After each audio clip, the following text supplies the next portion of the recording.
Hello दोस्तों, नमस्कार। स्वागत है आप सभी का अपना डिजिटल अड्डा पे। आज हम बात करने जा रहे हैं बिहार में घटी उस घटना की जिसने इस समय पूरे देश को एक विचार विमर्श करने पे मजबूर कर दिया है। और ये घटना है बिहार के भोजपुर जिला गांव बिलौटी की, जहां पे भरत भूषण तिवारी का एक फर्जी एनकाउंटर किया गया। बहुत सारी वीडियो आपने देखी होंगी और कई सारी वीडियो में कई तरह के कन्फ्यूजन है। और इसमें ये निष्कर्ष निकालना बहुत ही मुश्किल है कि क्या पुलिस ने आत्मरक्षा पे गोली चलाई या जानबूझकर उसे मारा गया। इन सब कहानियों को एक साइड रखते हैं और मैं आपको बताता हूं कि इस घटना के तार सीधा मुख्यमंत्री तक जुड़े हुए हैं। बिहार का जो मुख्यमंत्री है सम्राट चौधरी, उसने एक बयान दिया और उसकी काफी रील भी वायरल है, जिसमें वह साफ साफ बोलते हुए दिखाई देते हैं कि मेरी पुलिस को कोई असलहा दिखाएगा मैं कैसे बर्दाश्त कर सकता हूँ। इसका मतलब है कि ये सीधे-सीधे इस एनकाउंटर के पीछे सम्मिलित है और इनकी मंशा उस हत्या को अंजाम तक पहुंचाने में साक्षात दिखाई देती है। हालांकि इन्होंने ये भी बताया कि डीजीपी ने इन्हें अवगत कराया कि वह मानसिक विक्षिप्त है। क्या किसी मानसिक विक्षिप्त विक्षिप्त व्यक्ति को गोली मारी जाती है? और वो भी तब जब साफ वीडियो में दिखाई दे रहा है कि उसने सरेंडर कर दिया था, अपनी गन पुलिस वालों के सामने फेंक दी थी। उसको पकड़ने के बाद क्या उसे 4-5 गोली मारी जाती हैं? यह टारगेट उसी तरीके से किया गया है जैसे पहले यूजीसी आया था। ये पूरी राजनीति वोट बैंक की हो। मुख्यमंत्री सम्राट हो, चौधरी हो, कोई भी हो, इनको वोट चाहिए ओबीसी, हरिजन, आदिवासी, एससी एसटी, हर कास्ट का। और इन्होंने एक तरीका बना रखा है कि अगर हम ब्राह्मणों को, ऊंची जाति वालों को, सवर्णों को टारगेट करेंगे तो ये वोट बैंक 100% हमारी तरफ झुकेगा। इन्होंने अब बहुत ही ज्यादा नीचे की गंदी राजनीति को करना स्टार्ट कर दिया है। नाम चौधरी रखने से कोई बड़ा नहीं होता। बड़े तब होते आप जब इस घटना की निंदा करते, लेकिन यहाँ पर मुख्यमंत्री साफ बोल रहा है कि मेरी पुलिस को कोई हथियार दिखाएगा। यह डायलॉग हमने फिल्मों में सुने हैं, जब कोई गुंडा बोलता है कि मेरे गुंडों को क्या कोई हथियार दिखाएगा, क्या मुझसे बड़ा कोई गुंडा है। आपने किसी भी हथियार दिखाने वाले के पीछे की कहानी को पता किया, समझा कि हथियार किसी ने क्यों दिखाया, उसकी बैक हिस्ट्री क्या है? क्या उसने कोई मर्डर किया है? क्या उसने कोई डकैती डाली है? क्या उसका नाम इसके पहले 10-20 एफआईआर में दर्ज है? ये सीधे सीधे गुंडागर्दी को बढ़ावा देने वाली बात है। एक शख्स अपने आसपास के क्षेत्र में प्रशासनिक व्यवस्थाओं से परेशान होकर सालों से वर्क कर रहा है, लोगों की सहायता कर रहा है। सहायता करने वालों में दलित भी शामिल हैं, अन्य पिछड़ा वर्ग भी शामिल है, सभी लोग शामिल हैं। सबकी मदद करता है, ना जाने उसके कितने वीडियो हैं।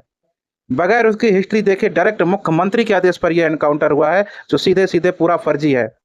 क्योंकि इस घटनाक्रम को घटने में कई घंटों का वक्त लग गया था, क्योंकि काफ़ी देर इसमें वीडियोबाजी होती रही। भरत भूषण के हाथ में एक रिवॉल्वर था और साथ में मोबाइल कैमरा था, वो लगातार वीडियो भी बना रहा था। इस बीच में ये बात मुख्यमंत्री तक गई होगी। मुख्यमंत्री को जैसे ही पता चला कि हाथ में हथियार लिए हुए व्यक्ति एक सवर्ण समाज से है, तुरंत दिमाग चलने लगा, इसका एनकाउंटर होना चाहिए। इसका एनकाउंटर होते ही जितने भी भारत के रहने वाले दूसरे समाज के लोग हैं, जैसे कि एससी एसटी हो गया या ओबीसी हो गया, जितने भी दूसरे कैटेगरी के जाति के लोग हैं, तुरंत एक्टिव हो जाएंगे और कहीं ना कहीं सम्राट चौधरी की चारों तरफ वाहवाही होने लगेगी। और यही तो वो चाहते थे। तो ये हत्या पुलिस ने नहीं की, बल्कि बिहार के मुख्यमंत्री ने की है। इसके लिए उन्हें दोषी ठहराना चाहिए, क्योंकि बिल्कुल भी शर्म नहीं आई उन्हें यह बयानबाजी देते हुए कि मेरी पुलिस को कोई हथियार दिखाए तो मैं कैसे बर्दाश्त कर सकता हूँ। क्योंकि हथियार दिखाने वाला कोई अपराधी नहीं था, उसके खिलाफ कोई मर्डर का केस नहीं चल रहा था, वह कोई लाखों का इनामी नहीं था, उसे कोई बड़े अपराध में पुलिस खोज नहीं रही थी। लेकिन फिर भी मुख्यमंत्री जी ने एनकाउंटर तक का आदेश दिया, क्योंकि अगर उन्हें यह घटना पता थी और उन्होंने ये बयान दिया है तो इसका मतलब यह आदेश आपका ही मानी जाएगा, किसी पुलिस वाले का आदेश नहीं था ये। पुलिस के सामने तो उसने कट्टा फेंक दिया था, सबने देखा वीडियो में खुलेआम। जिप्सी के आगे वो कट्टा पड़ा हुआ था। उसके बाद पुलिस उसको लेके जाती है और 5 गोलियां 4 गोलियां मार देती है। ये क्यों हुआ? ये हुआ मुख्यमंत्री का आदेश डीजीपी को, डीजीपी का आदेश एसपी को, एसपी का आदेश एसएचओ को। इसीलिए पुलिस पर भी कोई कार्रवाई नहीं होने वाली। मामूली सा सस्पेंशन हुआ है, जो कुछ महीनों के बाद ये दोबारा से बहाल हो जाएंगे। और एक तगड़ा वोट बैंक, कितने कितने किस तरह के लोग हमारे समाज में बैठे हुए हैं। इस एनकाउंटर से यादव खुश हो गया, इस एनकाउंटर से दलित समाज के कुछ लोग खुश हो गए, ओबीसी समाज के कुछ लोग खुश हो गए। इनको क्या लगता है कि ये तिवारी ने क्या तुम्हारे घर पे डाका डाला था? क्या ये लड़का तुम्हारे घर पे डाका डालने गया था? ये सिस्टम के खिलाफ ही तो आवाज उठा रहा था। क्यों खुश हो रहे हो तुम लोग? आज तुम खुश हो रहे हो, कल तुम्हें भी कोई ऐसे ही वोट के चक्कर में ठोक के चला जाएगा, उसके बाद तुम भी हाय तौबा करते रह जाओगे। मैं सिर्फ यही गुजारिश करूंगा कि इस वीडियो को देखने वाले सवर्ण समाज से जुड़े हुए जितने भी लोग हैं, इस मुद्दे को जितना चाहे उतनी ऊपर तक, जब तक आप चाहो अपनी एनर्जी खर्च करो, इसे ऊपर तक पहुंचाओ। एक्स पे रीट्वीट करो, इंस्टाग्राम, फेसबुक।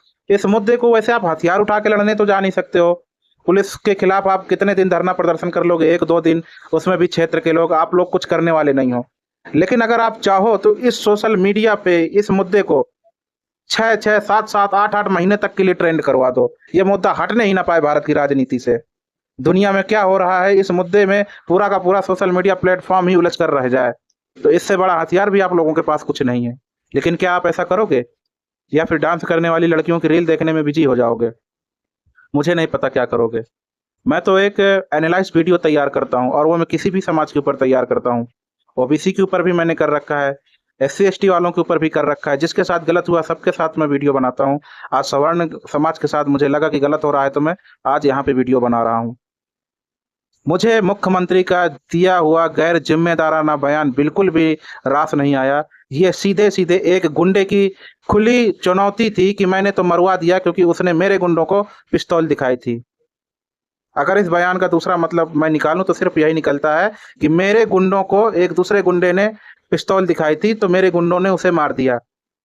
यहाँ पर मुख्यमंत्री और पुलिस वाली कोई बात ही नहीं रह जाती।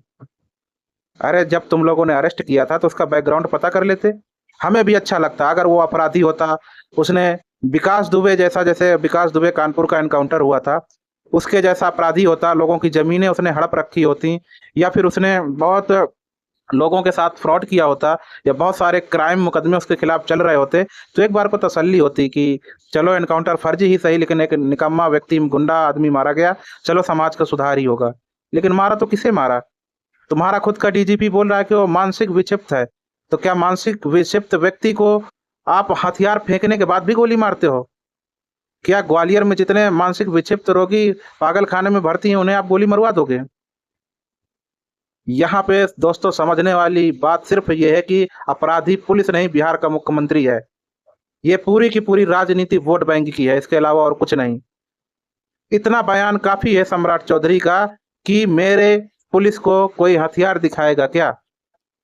मैंने एक वीडियो देखा, मैंने एक घटना सुनी, मुझे बहुत बुरा लगा। अरे तुम्हें क्यों बुरा लगा? तुम्हें कुछ बुरा नहीं लगा, तुम्हें सिर्फ और सिर्फ वहां पे वोट बैंक की राजनीति अच्छी लगी। मुख्यमंत्री जी, आप नाम के लिए एक सवर्ण मुख्यमंत्री हो सकते हैं, लेकिन काम पूरा का पूरा अंडर प्रेशर बीजेपी वाला ही है, और वो है दूसरी जातियों को टारगेट करना, वोट बैंक का ध्यान रखना। सवर्ण में सिर्फ एक ही लाचारी है कि नेता किसी भी पार्टी का बन जाए, हमेशा वह वोट बैंक के लिए चरणों में गिरा रहता है।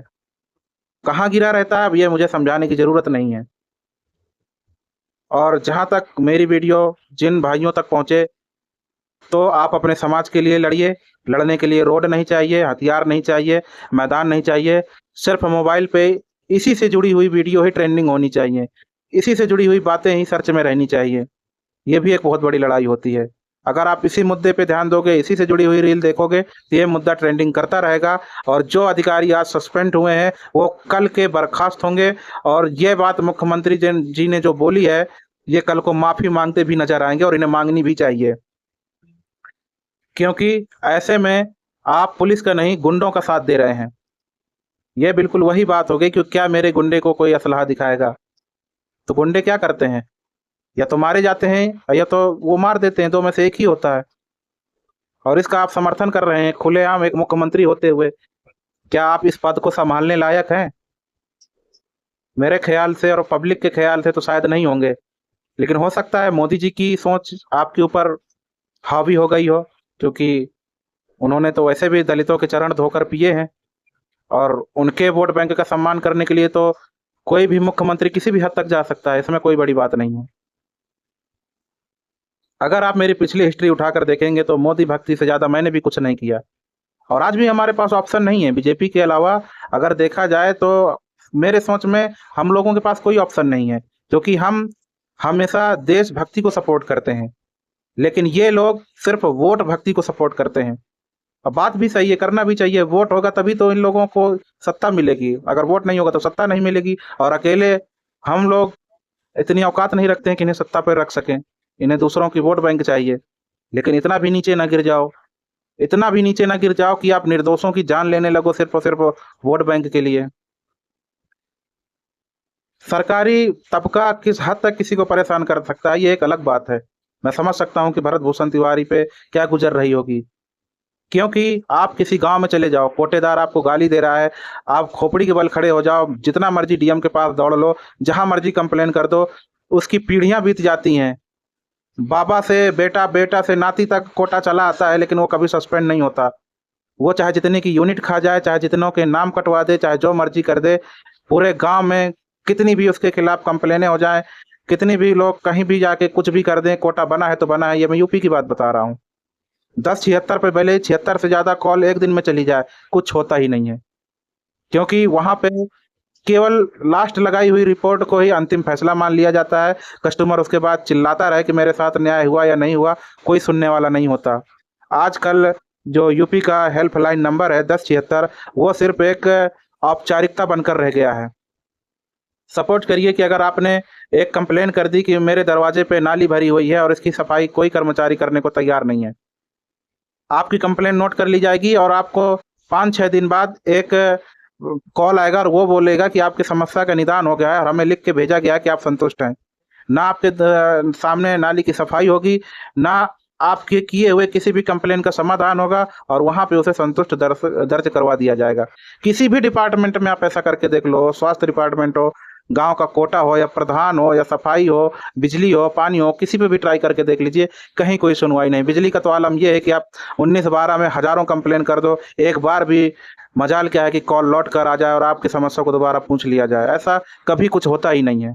इन्हीं सब समस्याओं से भरत भूषण तिवारी भी परेशान होकर शायद इस कदम तक पहुंचा होगा, लेकिन फिर भी उसने किसी को गोली नहीं मारी थी। उसने अपना हथियार सरेंडर किया था।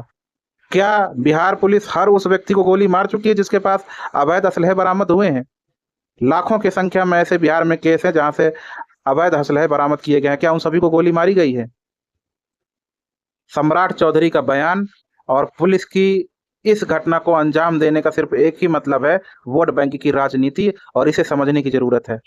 आगे जो भी अपडेट आता है नए वीडियो के साथ मिलते हैं, तब तक के लिए जय हिंद।